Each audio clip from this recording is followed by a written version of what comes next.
আজকে আমরা শেষ চ্যাপ্টারে আছি, শেষ দিকে একদম লাস্টে আছি। বইটার নাম জানেন আপনারা যারা আগে আসছেন, religious extremism in the lifes of contemporary Muslims, সমকালীন মুসলিমদের জীবনে ধর্মীয় চরমপন্থা। সেপ্টেম্বর 11-এর অনেক আগের লেখাই বই। মানে এটা আমি সবসময় বলি, যখন মানে নতুন কাউকে দেখি বা নতুন মানুষজন আসলে বলি যে এটা কিন্তু সেপ্টেম্বর 11-এর কোনো না, মানে রিয়েকশন বা হিসাবে না, প্রতিক্রিয়া হিসাবে লেখা বই না, এটা তার অনেকদিন আগে লেখা বই। এবং এই বই 1411 হিজরিতে লেখা। এখন কত 38 চলতেছে না, 1411-38, যে তার মানে কত বছর হলো আপনার? 28 বছর বা 27 বছর হয়, 27 বছর আগের লেখা বই। সেপ্টেম্বর 11 হচ্ছে কত 2001, মানে 16 বছর আগে। তার মানে সেপ্টেম্বর 11 10-11 বছর আগে লেখা বই, সেটার কোনো রিয়েকশন হিসাবে লেখা বই না। কিন্তু এই জিনিসটা ইসলামের বা মুসলিমদের জন্য খুব ইম্পর্টেন্ট একটা ব্যাপার, কারণ ইসলামের কোরআনে গুলু কথাটা আছে, এক্সট্রিমিজম যে কথাটা, এই টার্মটা কোরআনে আছে। এবং ইসলামের শুরু থেকে এই পর্যন্ত এক্সট্রিমিজমটা ইসলামের জন্য একটা মানে ফিতনা অথবা ইসলামের ডিস্টার্বিং ফ্যাক্টর ছিল। এবং সেটাতে কি করে আমরা বেঁচে থাকবো সেটা আল্লাহ এবং আল্লাহ রাসূল আমাদেরকে শিখাই দিয়েছেন। আমরা যদি একটু খেয়াল রাখি তাহলে আমরা বুঝতাম যে সাইন পোস্ট বা রোড, কি বলে আমরা ওই যে রোড মার্ক বলি না বা সাইন বলি না, সাইন পোস্ট বলি না, কোন দিকে যাইতে হবে, এটা কিন্তু এই দিক নির্দেশনা অনেক আগের থেকে আসছে। এবং এটা আমরা যদি খেয়াল করতাম একটু, আমরা বেঁচে থাকতে পারবো। আজকের যে চ্যাপ্টারটা আমরা পড়বো এটা হচ্ছে রিকমেন্ডেশনস চ্যাপ্টারটা। শেষ চ্যাপ্টার বলা উচিত না, শেষ কয়েক পৃষ্ঠা। এখন ধরেন ফর এক্সাম্পল 599 পৃষ্ঠা হচ্ছে শেষ টেক্সট এটার, আর আমরা এখন 591 পৃষ্ঠা আছি, মানে শেষ 8 পৃষ্ঠা। কিন্তু সেই শেষ 8 পৃষ্ঠার ভিতরে কি আছে? রিকমেন্ডেশন আছে। এই যে আমরা এত বড় একটা বই পড়লাম, এটা একটা মাস্টার্সের থিসিস একজনের। এক্সট্রিমিজম বা চরমপন্থার বা জঙ্গিবাদ কথাটা আমি বলতে চাই না। জঙ্গিবাদ ইসলামের শত্রুদের তৈরি করা একটা টার্ম, আমি এটা ইউজ করতে চাই না। আমি ইসলামের টার্মসেই চরমপন্থাকে বলতে চাই, আল্লাহ যেভাবে বলছেন, রাসূল যেভাবে বলছেন। আমি বারবার বলছি যে কাফেররা বা ওয়েস্টার্ন ওয়ার্ল্ড যেটাকে চরমপন্থা বলে আমাদেরকে যে চরম মানে কি বলে জঙ্গি বা আমাদেরকে ব্র্যান্ড করতে চায় বা আমাদেরকে এক্সট্রিমিস্ট বলতে চায়, আমি সেই ট্র্যাপে পা দিতে চাই না, বা আমি মনে করি না মুসলিমদের সেই ট্র্যাপে পা দেওয়া উচিত। আমরা যখন চরমপন্থা বলবো তখন আল্লাহ রাসূল যেটাকে চরমপন্থা বলছেন, এক্সট্রিমিজম বলছেন, সেটাকেই বলবো, সেটাকে পরিত্যাজ্য বলবো এবং সেটাকেই জানবো, সেটাতেই বেঁচে থাকবো। That's it. বা ওদের মানে কি বলবো, ওদের পণ হব না আমরা। ওরা আমাদেরকে ইচ্ছা মতো চালাবে, আমরা সেই ট্র্যাপে পড়ে তাদের ফুলফিল করবো, সেটা আমরা হব না। আমাদের ওন সেট অফ ভ্যালুজ আছে যেটাতে আমরা জানবো কোনটা চরমপন্থা কোনটা না। এবং that can be very small thing. আমি আগে আপনাদের বলছি যে ফর এক্সাম্পল শীতের রাতে গরম পানি জোগাড় থাকা সত্ত্বেও আপনি ঠান্ডা পানি দিয়ে অজু করলেন, থিঙ্কিং দ্যাট এটা বেশি পায়াস বা বেশি পায়েটি বা বেশি সওয়াবের জিনিস, এটা ইসলাম এক্সট্রিমিজম বলে।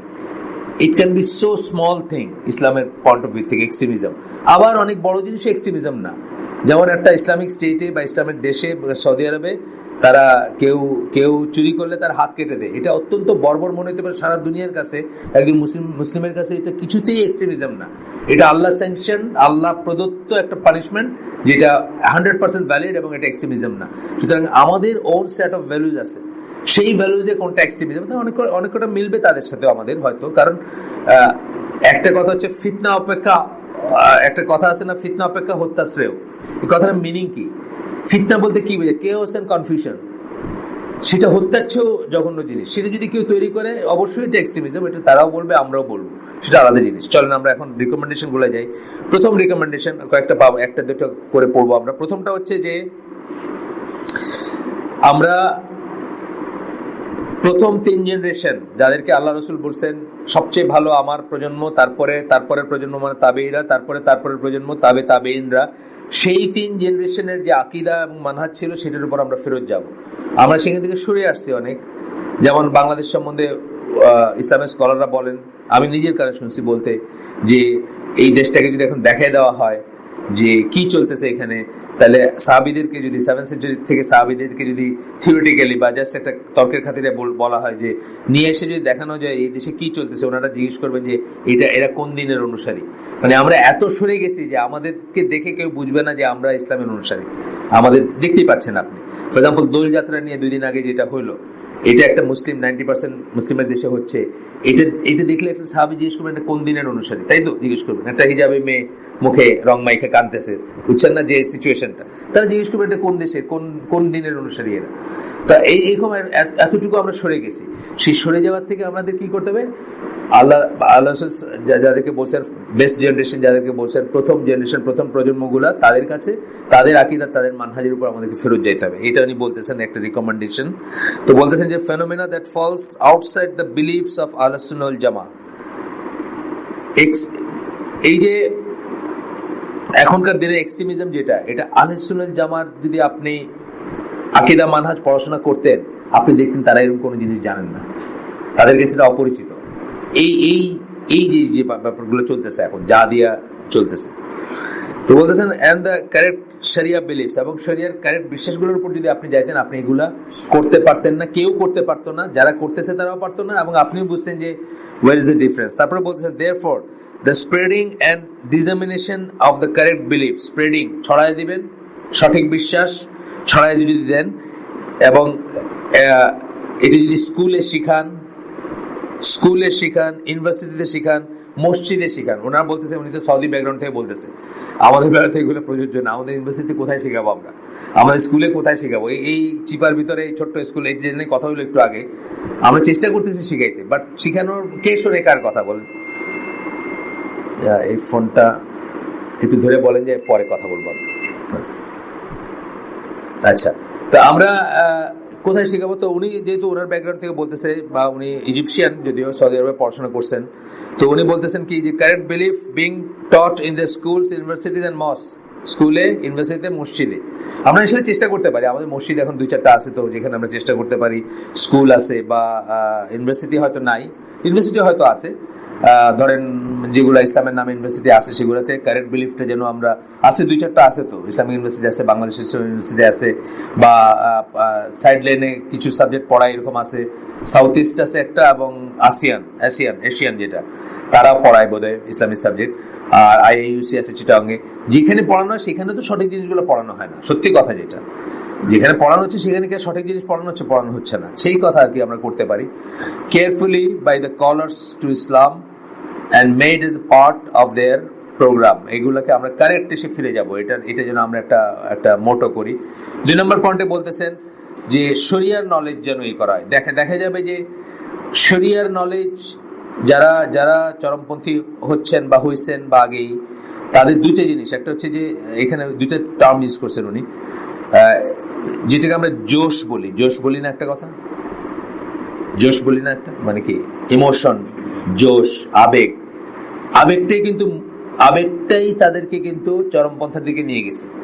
নলেজ থাকলে তারা সেভাবে যাইতো না,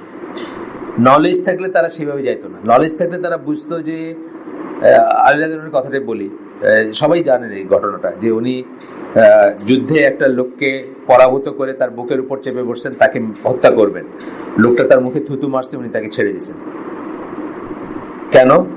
যে এই পর্যন্ত ছিল আল্লাহর জন্য, কিন্তু থুতু মারার পরে হচ্ছে রাগ উঠছে তার, এখন এটা মার্ডার হবে, এই জন্য ছেড়ে দিয়েছেন। তার কারণ কি? তার সেই জ্ঞানটা ছিল। আর আজকে আমরা দেখি যে রাগের বসে আমরা মানুষই মেরে ফেলছি, জাস্ট রাগ, কিন্তু রাগ আছে না, মানে রেজ যেটাকে আমরা বলি, অথবা অ্যাঙ্গার বলি, যাই বলেন, রেজ বা অ্যাঙ্গার, সেই জন্য আমরা মানুষ মেরে ফেলতেছি, সেই জন্য আমরা রিভেঞ্জ দিতে গিয়ে মানুষ মেরে ফেলতেছি।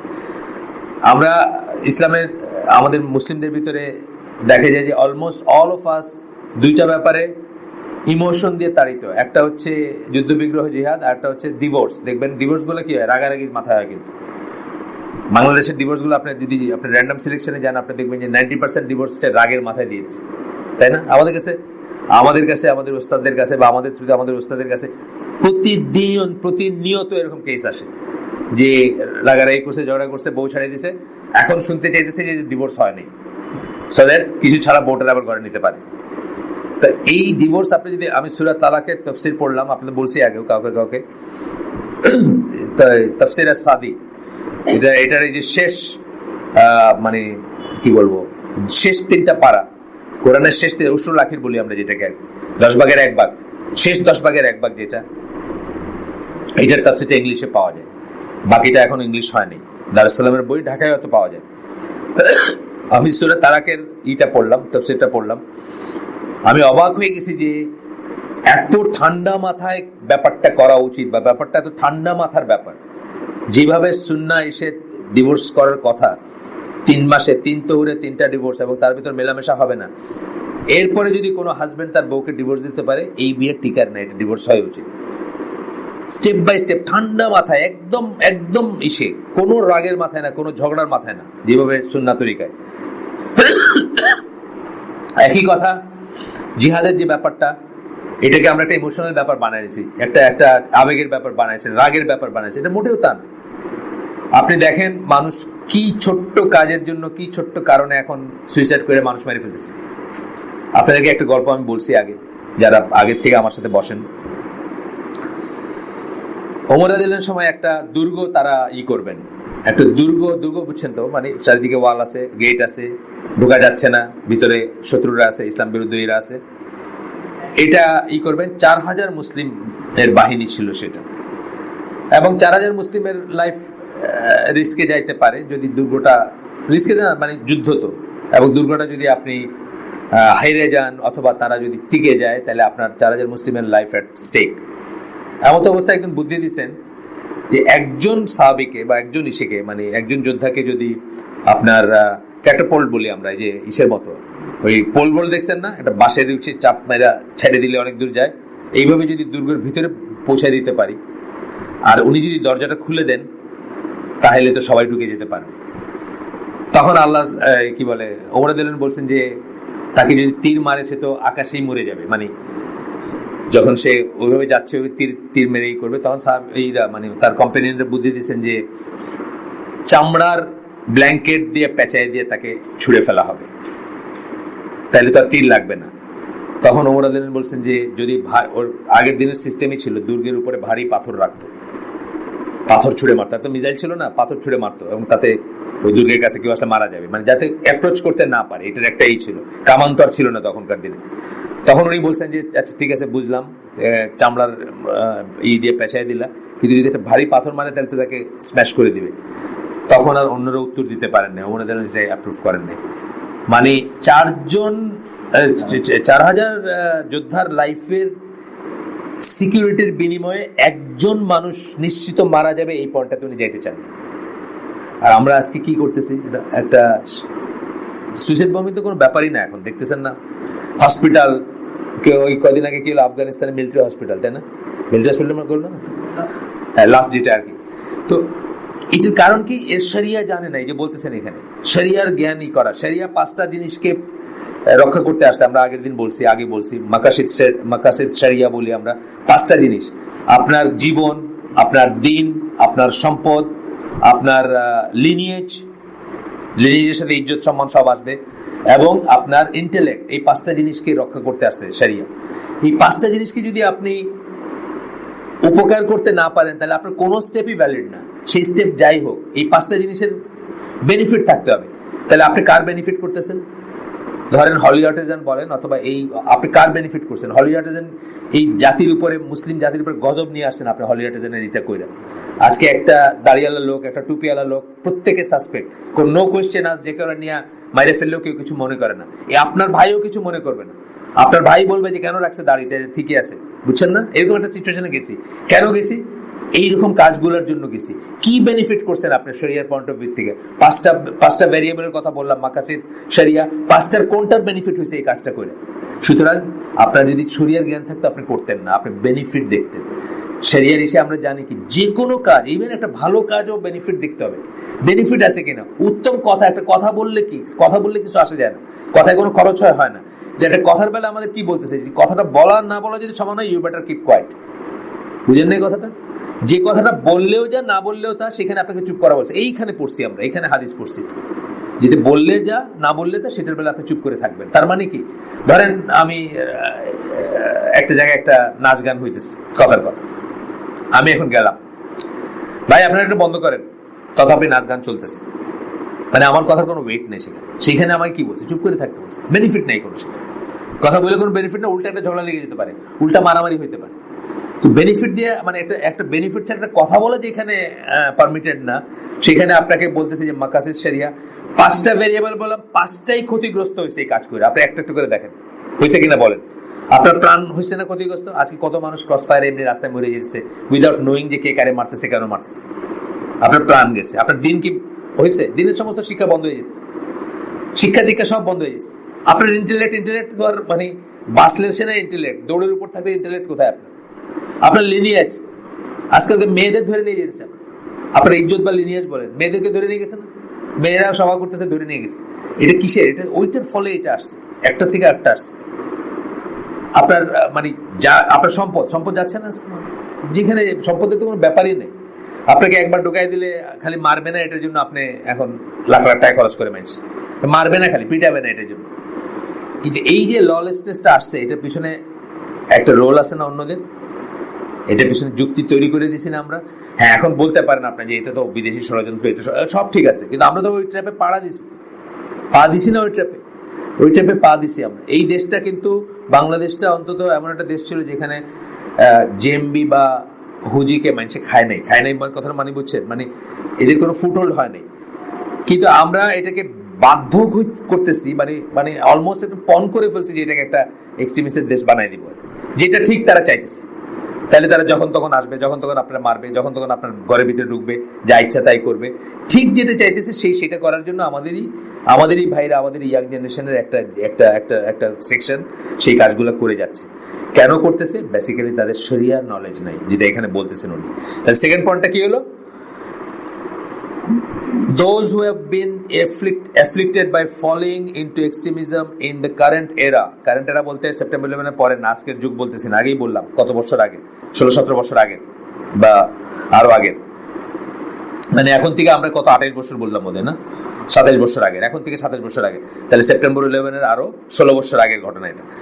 তো উনি লিখতেছেন এটা, current era are distinguished by the fact that they are completely lacking or very lacking when it comes to the knowledge of the Sharia. Shariaর কোনো নলেজ নাই।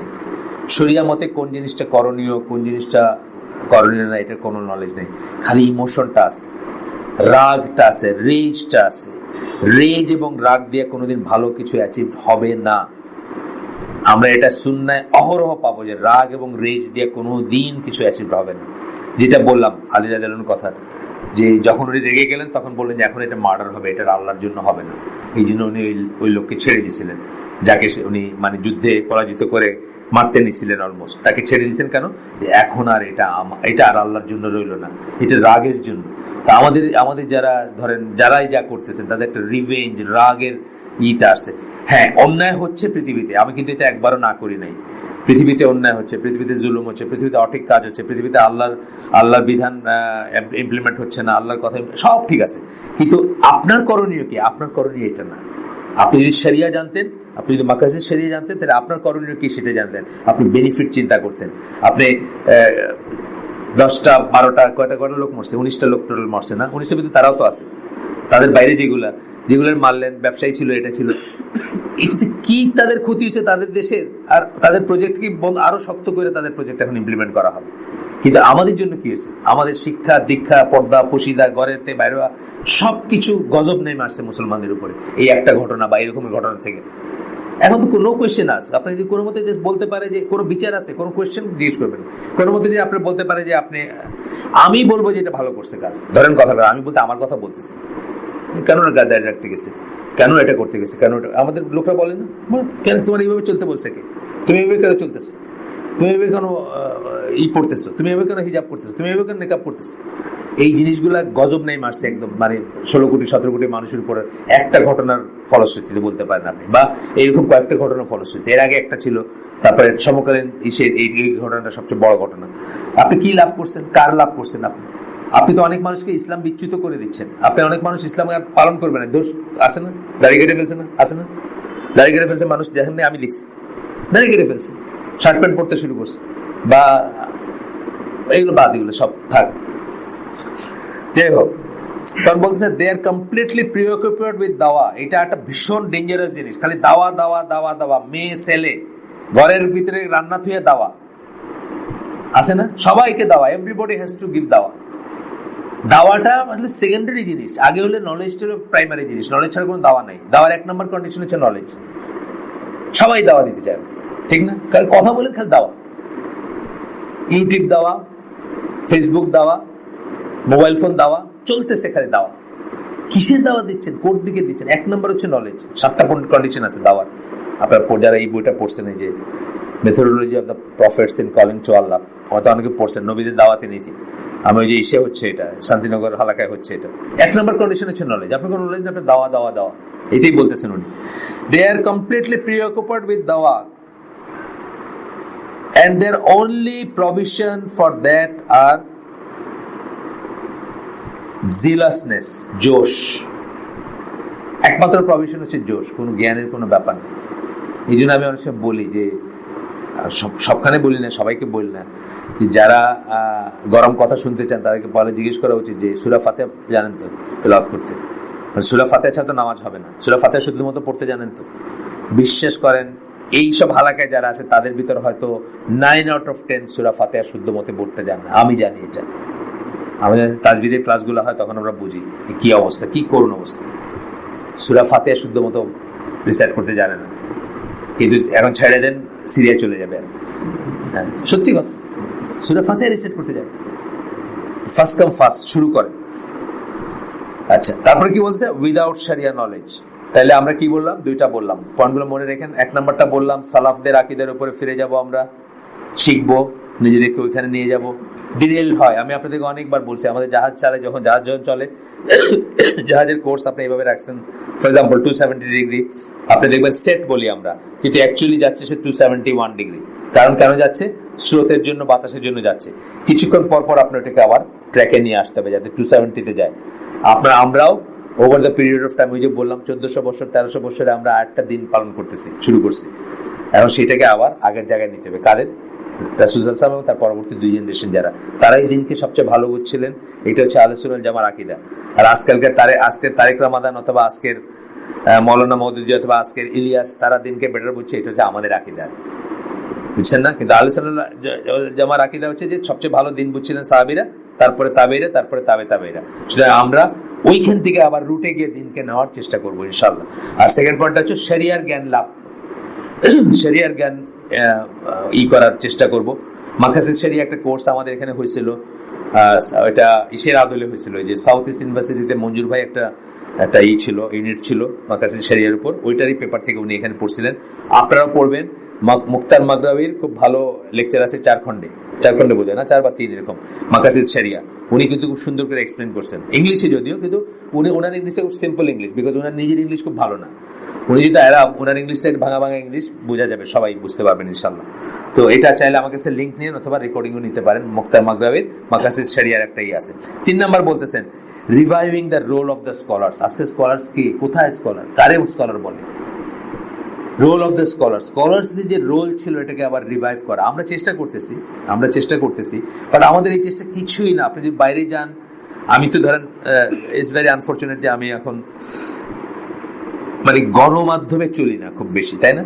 গণমাধ্যমে চলা বলতে কি, 7 নাম্বার বাস, 8 নাম্বার বাস আছে না, এটা তো চলি না, চলা উচিত। তখন বুঝবেন যে আমাদের এই প্রচেষ্টাগুলা কিছুই না। মানে সমুদ্রে যখন আমি ছিলাম জাহাজে, বৃষ্টি হইতো, যখন বৃষ্টির ফোঁটাটা মুহূর্তের ভিতরে নাই, কারণ বৃষ্টি কার উপর হচ্ছে? সমুদ্রের উপর বৃষ্টি হচ্ছে। তা আপনার আমার যেসব আমরা প্রচেষ্টা, এগুলো এরকম ব্যাপার, বাইরে গেলে বোঝা যায় এটা, মানে এই কোনো একটা ফোটাও না এটা, ঠিক আছে, বুঝছেন না? তো কেন না, স্কলারদের রোলটা আজকে চলে গেছে, স্কলার নাই। স্কলার কোথায়?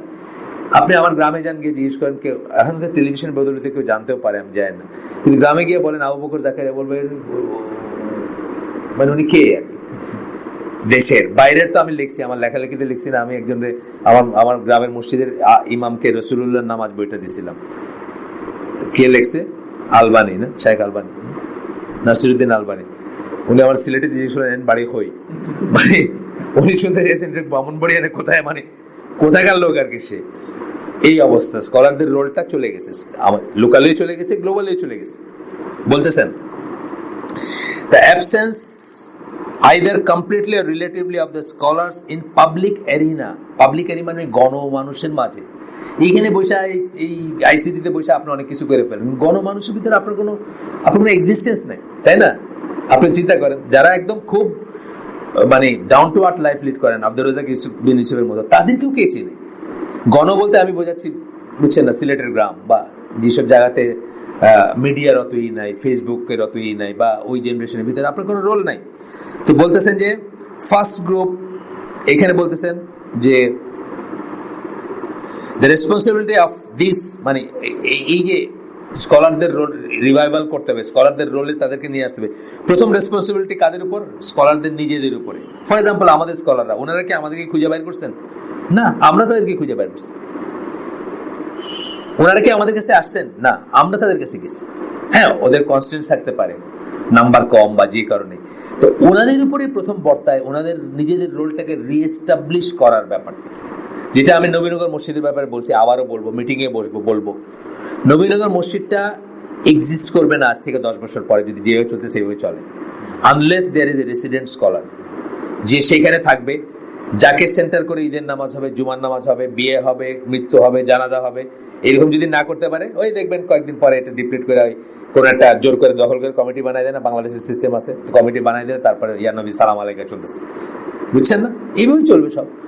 তো এই প্রথম দায়িত্ব বর্তাবে তাদের উপর, স্কলারদের উপর, টু ইম্পোজ দেমসেলফ। ইম্পোজ কথাটা যদি আমি বলি, কথাটা নেগেটিভ ইম্পোর্ট হয়ে যায়, কিন্তু ইম্পোজ মানে তারা নিজেদেরকে চাপাই দিবেন অন দা সো আমরা যাবো। এই ঢাকা শহরে আমরা বড় হয়েছি, একটা নামাজের একটা অজুর মাসলা খুঁজতে বই, আর নাইলে আমরা কাকরাইলে গেছি। তখন কাকরাইলে ওই যে যারা হুজরা থাকে, যারা রেসিডেন্ট স্কলার থাকে, কাকরাইল কিন্তু আছে জানেন তো, তাদের কাছে গেছি, তারা কিন্তু আমার সময় দিচ্ছে, তারা কিন্তু কথা বলছে আমাদের সাথে। তখনকার দিনের কথা, যেন আমার বুঝ ছিল না।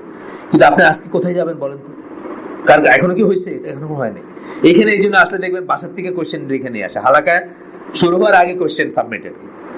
এইখানে হালাকাগুলো আমরা কি করি? আমরা ইউজুয়ালি হালাকা করি, হালাকা রিলেভেন্ট কোয়েশ্চেন করবেন আপনি, এই জন্য আমরা হালাকা কাগজ কলম দিই। বাসার থেকে এতটা লিখে নিয়ে আসে, কারণ সে তো উত্তর প্রশ্ন করার জায়গা পায় না, বুঝছেন না? এই একটা জায়গা পাইছে, নিয়ে আসছে, চান্স পাইছে, নিয়ে যায়। কিন্তু যদি রেসিডেন্ট স্কলার থাকতেন, পাচক তো আপনার একজনের সাথে দেখা হইতেছে, উনি ওই মসজিদের খতিব, উনি এখানে থাকেন, রাতে 11টা গেলেও পাইবেন, আপনার বাচ্চা মরে যেতেছে, এখন এইটা দেওয়া জায়েজ কিনা, এই ইনজেকশন বা এইটা করা জায়েজ কিনা, এটা জিজ্ঞেস করতে পাবেন আপনি।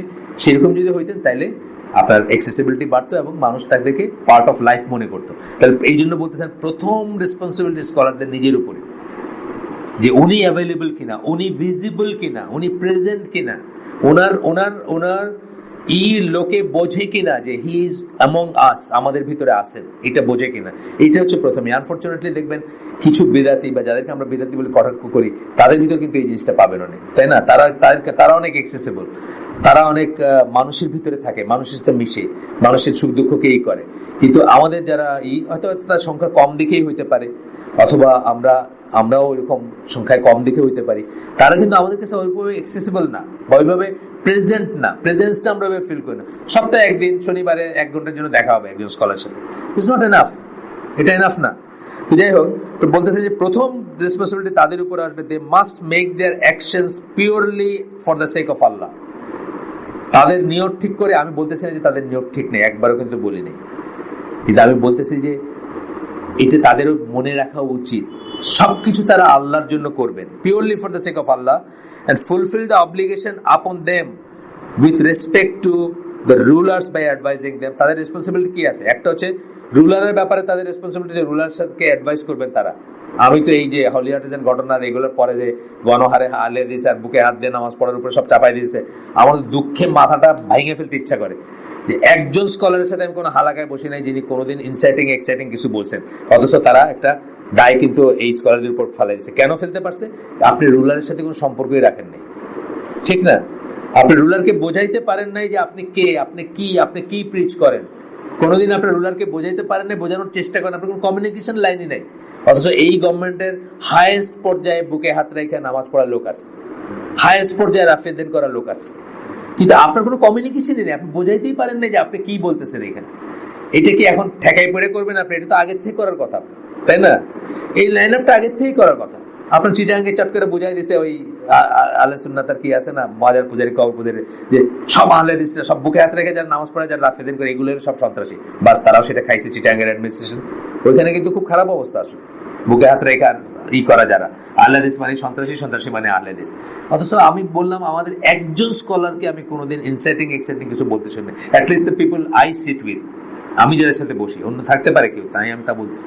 আপনি যেন জসিমউদ্দিন রহমানের আহলে হাদিসের ভিতরে ঢুকাই দেন তাহলে আছে, বা আরো আছেন এরকম, নাম বললাম না, উনি তো যাই হোক উনি সব ওনার কথা সবাই জানে এই জন্য ওনার নাম বললাম, তাহলে হয়তো আছে। কিন্তু আমরা যে মেইন স্ট্রিম স্কলার যাদেরকে আমরা বলি, যাদেরকে আমরা বসি উঠি কথা বলি, তাদেরকে তো একদিনও করে আমি শুনি নাই এমন কোনো কথা বলতে যার ফলশ্রুতিতে কেউ এখান থেকে সিরিয়া চলে যাবে তুরস্ক হয়ে, আমি কোনোদিন শুনি নাই।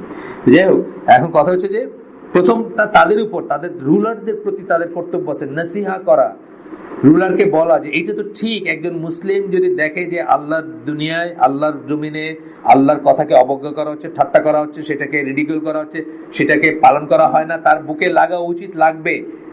কিন্তু সেটার জন্য দুই দিকের ব্যাপার আছে। একটা রুলারকে বলা হচ্ছে যে তুমি অহেতুক কেন এটা করতে যাইতেছো, তোমার কি লাভ এটাতে, তুমি কি রিয়েলি আল্লাহর এগেইনস্টে যুদ্ধ ঘোষণা করতে চাইতেছো? যদি না করো তাহলে এটা করে তো কোনো লাভ নাই। কতগুলো অ্যাকশন আছে না যেগুলো কোনো লাভ নাই, সেই অ্যাকশন গুলো করে তুমি কেন আল্লাহর এগেইনস্টে যুদ্ধ ঘোষণা করতেছো? তোমার তো এটা না করলেও চলে। নসিহা যেটাকে বলি আমরা, এটা কিন্তু খালি আমাদের দেশে দরকার মনে করি না, সৌদি আরবে কিন্তু দরকার আছে। সৌদি আরবে কিন্তু আলেমদের একটা বড় ডিউটি হচ্ছে, তারা ইসেকে নসিহা করে তাদের সরকারি লোকদের। কিন্তু তারা যেটা করে না সেটা হচ্ছে বেইজ্জত করে না, তাদের বেইজ্জত করে। সরি, আমি পাটা মূল্য দিই, অনেকক্ষণ বসে আছে। আমাদের একটা মিটিং শুরু হয়েছে 9টার থেকে, ওটা শেষ হওয়ার পরে এখন চলতেছে, আমি এক জায়গায় বসে আছি, পাটা একটু মেলে দিলাম। যাই হোক, তারা নসিহা করে কি, তারা করে কি প্রাইভেটলি করে, এটাই আদব, প্রাইভেটলি করাটাই আদব। কিন্তু আমাদের যেটা দেখতেছি, আমাদের স্কলারদের তো কোনো লাইন আপে নেই, কোনো লিঙ্কই নেই তাদের সাথে, তাদেরকে বোঝানোর মতো কোনো লিঙ্কই নেই। একটু পরে পড়বো আমরা যেটা, যে রুট কজে যাইতে হবে। এই যে জঙ্গিবাদ বলেন, জঙ্গিবাদ কথা আমি ইউজ করতে চাই না, তারপর এখন মুখে চলে আসলো, আমি বলি যে এক্সট্রিমিজম বলেন, চরমপন্থা বলেন, বা হলিআর্টিজম যারা যা করছে, বা আইএসএ যারা যা করতেছে, মেইন রোগটা কি? অন্তরের রোগ, তার জ্ঞান নাই। এটাকে লাঠি দিয়া, কামান দিয়া, র্যাপ দিয়া, সোয়ার্ড দিয়ে শেষ করা যাবে না।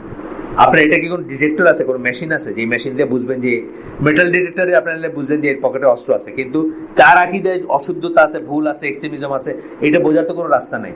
এটা একমাত্র উপায় হচ্ছে যে এইটার কারেক্ট ওষুধ কি? জ্ঞান। জ্ঞানটা কোথায় হবে? জ্ঞানের জন্য দরজা খুলে দিতে হবে। আমি তো বলতেছিলাম যে আমি যদি সরকারের সাথে আমার অ্যাক্সেস নাই, যদি থাকতো, আমি বলতাম যে আপনারা অডিটোরিয়াম খুলে দেন, শুদ্ধপন্থার স্কলারদেরকে নিয়ে আসেন, আর তাদেরকে সব ইয়াং জেনারেশন ছেলেদেরকে বলেন যে তাদের কথা শুনতে, প্রশ্ন করতে, শুনতে, ডিবেটে যাইতে, এবং বুঝতে যে কোনটা ঠিক এবং কোনটা ঠিক না। এইটা কোনো তরিকা না। এটা করে জাস্ট আপনি যে ছেলেটাকে, আপনার নিরীহ ছেলেটাকে নিয়ে 2 দিন 4 দিন লাথি গুতা মাইরা জেলে রেখে আপনার পিটায় পোটায় ছেড়ে দিলেন, 50% চান্স দেশে এক্সট্রিমিস্ট হবে। এখন আপনি যদি এক্সট্রিমিজম চান এই দেশে হয়তে, তাইলে আপনার এই পর্যায়গুলো ঠিক আছে, আর যদি না হয় তাইলে আসলে জ্ঞানের দরজা খুলে দেওয়া উচিত। এইটা বোঝাবে কারা? এই নসিহা করবে কে? স্কলাররা এই নসিহা করবেন শাসকদের, কিন্তু তাদের তো কোনো লিঙ্কই নেই, তাদের সাথে কোনো কমিউনিকেশনই নেই। কমিউনিকেশন হলো সব ওই উল্টাপাল্টা পন্থী যারা, তাদের, তাই না? আমাদের দেশে পলিটিশিয়ানদের সাথে কমিউনিকেশন কাদের? সব পীর ফকিরদের কমিউনিকেশন। আটরশিদ ছিল আগে, আমদা হাফিজ ছিল চিটাঙ্গে, তার এখনো আছে যেগুলো পীর ফকির, তাদের হলো কমিউনিকেশন। সো এটা বুঝতে হবে যে স্কলারদের নিজেদের উপর বর্তায়, প্রথমে তাদের রেসপন্সিবিলিটি আছে কি? তারা নসিহা করবে কাকে? শাসককে নসিহা করবে প্রথমত। তারপরে কি? মাসেস, গণসাধারণকে, by teaching and directing them, তাদেরকে শিক্ষা দিয়ে এবং তাদেরকে দিক নির্দেশনা দিয়ে। কিন্তু প্রথম কন্ডিশনে আবার চলে যাচ্ছি, শিক্ষা দিতে হলে কি? সে অ্যাভেলেবল হতে হবে, তাই না? তাকে যদি আমি সপ্তাহে 1 দিন পাই মাত্র, তাহলে কিন্তু হলো না। তাই অ্যাভেলেবল হতে পারে, তার কাছে এক্সেস থাকতে হবে, ফ্রি এক্সেস। মসজিদের পিলার গুলা, যে মসজিদে যেরকম থাকতো, এটা অঙ্কের পিলার, এটা শরিয়ার পিলার, ওটা ল্যাঙ্গুয়েজের পিলার, ওইরকম ফ্রি অ্যাক্সেস থাকতে হবে। এটা তাদের চিন্তা করতে হবে। আমাদের দেশ বলেন, আমি আমাদের ওনাদের কথায় কথায় উদাহরণ দিতেছি, আমি কিন্তু মিন করতেছেন ওনাদের কথা, আমার কথাটা কিন্তু জেনারেল, সকল মুসলিম দেশের জন্য প্রযোজ্য। এটা স্কলাররা অ্যাক্সেসিবল হইতে হবে, যেটা একমাত্র সৌদি আরবে কিছুটা এখনো আছে। আপনি যদি মদিনা মসজিদে যান, আপনি মসজিদের হারমে যান, আপনি দেখবেন নামাজের পরে হালাকা হচ্ছে, পৃথিবীর 1 নম্বর 2 নম্বর স্কলার বসে হালাকা করতেছেন, তাহলে আপনি সরাসরি একটা কথা জিজ্ঞেস করতে পারেন। কোলাগুলি করলে আপনার একটা এনভেলপ ধরাই দিবে, উল্টা পয়সা তো চাই না আপনার কাছে, আপনার একটা ধরাই দিবে। কে জানি, আমাদেরই কে জানি, আমাদের এই আসিফ মাহমুদ ভাই এরকম কেউ আর কি, মানে কোলাগুলি করছে, তার একটা এনভেলপ ধরাই দিচ্ছে, বুঝছেন না? মানে শুনতে আসছে দিনের কথা, মনটা নরম হবে, একটা এনভেলপ ধরাই দিচ্ছে, উল্টা আর কি। আচ্ছা, এরপরে বলতেছেন কি? মাসেসের দিকে বলবেন, তারপর বলছেন ইয়ুথ। 3টে কথা বললেন, শাসকের সাথে তাদের একটা কমিউনিকেশন থাকতে হবে, তাদেরকে নসিহত করবেন মাস মানুষের জন্য। আর ইয়াং মানুষকে, ইয়াং পোলাপানদের আলাদা করে করবেন। আলাদা করে করার মানে কি, ইয়াংদের আমি বলি যে এক্সেস এনার্জি থাকবে, সেই এনার্জিটাকে হারনেস করতে হবে, শুদ্ধ পথে পরিচালিত করতে হবে। আমি আজকে আমার ওয়াইফের সাথে বলতেছিলাম যে আমরা যে আমাদের বাপমারা সবচেয়ে ভালোবাসি যাদের, তাদেরকে যে আমরা জাহান্নামী করতেছি, মানে সমাজের নামে, ইসের নামে, তাড়াতাড়ি পাত্রস্থ বা পাত্রস্থ না করে, এটা কিন্তু আমরা রিয়েলাইজ করি না। আর বউরা তাদের হাজবেন্ডকে এতই ভালোবাসে যে একলা ধরে রাখতে চায় যে তারা জাহান্নামী করতেছে, এটাও কিন্তু রিয়েলাইজ করে না। বুঝছেন তো? কারণ ভালোবাসে, ভালোবাসেই তাকে ধরে রাখতে চাইতেছে, কিন্তু ধরে রাখতে চাই যে তারা জাহান্নামী বানিয়ে দিচ্ছে। সে যে সাইড লাইনে টেলিফোনে গার্লফ্রেন্ড আছে তার, বা আরেকখানে সে যায়, এটা কিন্তু খেয়াল করতেছে না। অথচ বাপমার এবং ওয়াইফের সবার উচিত ছিল যে প্রয়োজন অনুযায়ী এই করে। এটা কেন আসলে প্রসঙ্গটা, আমাকে আমার ওই যে আমাদের মাদ্রাসা, সিলেটের মাদ্রাসার প্রতিষ্ঠাতা যিনি, উনি আমার মানে দুনিয়াতে একজন লোক যে আমার কথাগুলোকে খুব ভালোভাবে বোঝে হলো উনি উনার 18 বছর বয়স্ক ইন্টারমিডিয়েট পড়া ছেলেকে বিয়ে দিতে চাচ্ছে, পারমিশন নিবে, যা নেওয়ার আর কিছু করবে। এখন পাত্রীত্ব আর কোথাও পাইতেছে, পাত্রীত্ব আর কোথাও পাইতেছে না। তো ওনার কথাগুলোর প্রসঙ্গে আসতেছে, উনি বলতেছেন, খুব সুন্দর একটা কথা বলছে, সিম্বলিক কথা, যে আমার ছেলে কি অন্যের জমিন চাষ করা শিখবে, নাকি নিজের জমিনে চাষ করবে? অন্যের জমিন বলতে বোঝাইছে হোয়াট এভার ইট ইজ, ওটা তো তার টেরিটরি না, ওটা তো তার রিলম না। তা আমি কি চাইতেছি যে সে এক্সপিরিয়েন্স হোক, অন্যের জমিন চাষ করতে করতে তারপরে নিজেরটা করবে? এটাকে ইসলাম বলে? দেখেন কত সুন্দর বুঝ ওনার। কিন্তু ওনার ওয়াইফ বুঝে ওনাকে, আমি বুঝি ওনাকে, আর উনি বুঝে, আর দুনিয়ার কেউ কিন্তু ওনার বুঝে না। সবাই মনে করেন মাথা খারাপ হয়েছে। কিন্তু 18 বছর বয়সে আপনারা বুকে হাত দিয়ে চিন্তা করেন, 18 বছর বয়স কিভাবে পার করছেন, কে কি কইরা পার করছেন। তার প্রত্যেকটি জাহান্নামের জিনিস হইতে পারে, আমি বলতেছি না হবেই, চির জাহান্নামী তো কাফেররা, কিন্তু প্রত্যেকটা কবিরা গুনাহ জাহান্নামের ব্যাপার না? প্রত্যেকটা কবিরা গুনাহ, ইফ আল্লাহ ডাজ নট ফরগিভ, ইফ আল্লাহ ডাজ নট কনসিডার, ন্যাচারাল পরিণতিটা কি জাহান্নাম, কিন্তু ন্যাচারাল পরিণতি জাহান্নাম। ইফ আল্লাহ ফরগিভ, সুইচ আই ডোন্ট নো, আমাকে মাফ করবেন কিনা আল্লাহ, করতে পারেন, আল্লাহর অনেক মার্সি। কিন্তু আমি যদি ওই মার্সি যদি খারাপ কাজ করে যেতে থাকি, আমি তো খ্রিস্টানদের মতো হয়ে গেলাম, আমি যাই করি আল্লাহ মাফ, মুরজিয়া হয়ে গেলাম, ব্রাদার, খ্রিস্টান না, মুরজিয়াদের মতো হয়ে গেলাম। যাই করি আমি তো আসি, আল্লাহ মাফ করে দিবেন, এটা মুরজিয়াদের আকিদা, এটা আমার আকিদা না, আহলে সুন্নাত জামার আকিদা না। আমাদের প্রত্যেকটা খারাপ কাজ করার সময় ভয় করতে হবে যে ভয়টা আল্লাহ দেখাইছেন ওই ভয়টা সত্যি হয়ে যেতে পারে। আমার আল্লাহর কথা তো সত্যি, আল্লাহ যেহেতু কবিরা গুনাহ জাহান্নাম ভয় দেখাইছেন, তাহলে এটা আমার বেলা ফুলফিল হয়ে যেতে পারে। তো এইটা, এই ভালোবাসা তাহলে কি ভালোবাসা? এই বাপের ভালোবাসা তো মিনিংলেস ভালোবাসা, সে তো আমাকে জাহান্নামী করতেছে। এই ওয়াইফের ভালোবাসা হচ্ছে মিনিংলেস ভালোবাসা, সে আমাকে জাহান্নামী করতেছে। যাই হোক, ইয়ত কেন বললাম, ইয়তের সাথে আলাদা করে আরো কিছু সাবজেক্ট বলার আছে, আরো কিছু সাবজেক্ট বলার আছে। আমাদের বাপ মাদের উচিত আমাদের ছেলে মেয়েদের জন্য সহজ করে দেওয়া, যত সহজ। আমি তো বলছি যে আমি ওনাদের নিয়ে বসবো, স্কলারদের নিয়ে, যে বায়োলজিক্যালি অ্যাডাল্ট হইলেও একটা মেয়ে হয়তো বাচ্চা পালার মতো ক্যাপাবিলিটি তার হয় নাই। এটা হয় নাই কেন? লাইফস্টাইলের জন্য হয় নাই। আমার মায়ের বিয়ে হয়েছে ক্লাস 7-এ থাকতে, উনি কিন্তু ঠিকই সংসার করতে পারছেন। কেন? আমার মা হয়তো তার ছোট বোন ছোট ভাইয়ের কোলে ঘাই করে মানুষ হয়েছে, মায়ের কাজ হাফ করেছে উনি, তাই না? সংসার বড় ছিল, ফ্যামিলি বড় ছিল, মা হোক, চাচি হোক, এটা হোক, ওইটা হোক, মশলা বাইটা বা মশলা এই রান্না করে, এই আমার এটা দেখ, আমার ওটা দেখ, মানে শেয়ারিং কেয়ারিং করতে করতে তারা সংসারের অনেক কাজ শিখে গেছেন। তারা হয়তো 13 বছর 14 বছর বয়সে বা 15 বছর বয়সে মা হইলে একটা বাচ্চা পালতে পারছেন। কিন্তু এখনকার আমাদের যারা মেয়েরা, তারা তো বায়োলজিক্যালি অ্যাডাল্ট হলে তারা এই দিক দিয়ে অ্যাডাল্ট হয় নাই বা হবে না। এই সমস্ত ক্ষেত্রে কি লাইফ স্পেসিং বা লাইফ পারমিটেড কি না, এটা নিয়ে আমি স্কলারদের সাথে বসতে চাই। এবং তা যদি হয়, তাহলে বাপ মাদের উচিত প্যারেন্টাল গাইডেন্স, যেটা বলে ইউকেতে, যেটা বলে ইউকেতে 15 বছর বয়সে বিয়ে দেওয়া যায়। প্যারেন্টাল গাইডেন্স যদি থাকে, বাপ মা যদি বলে যে আমরা রেসপন্সিবিলিটি নিব, বুঝছেন না? এইটা আমাদের এখানেও শরীয়তসম্মত উপায়ে পসিবল কি না সেটা চিন্তা করা উচিত। তাহলে তারা একসাথে বড় হবে, তাদের বায়োলজিক্যাল নিডটা ফুলফিল হবে, কিন্তু তারা তাদের প্যারেন্টহুডটা আমরা একটু ডিলে যদি করতে পারি শরীয়তসম্মত উপায়, তারা একসাথে বড় হবে, হাসি খেলে বড় হবে, as husbands and wife and as friends. এই কনসেপ্টটা ফিরে আনতে হবে, তা নাহলে আপনার এসব বক্তৃতায় কোনো কাজ হবে না। খালি বক্তৃতা দিয়ে কিছু হবে না, খালি বক্তৃতা দিবেন, এটা দেখো না, ওটা করো না, এটা করো না, কিছু হবে না। এটা দিয়ে কিছু হয় না, কিছু হবে না। আপনি সবচেয়ে আদরের জিনিসগুলোরে জাহান্নামের দিকে নিজেই ঠেলে দিবেন। আসেন, তারপরে বলতেছেন কি, youth raising them and giving them attention. Raising them বলছেন, যেটা এই যে প্রতিপালনের ভিতরে আসতেছে।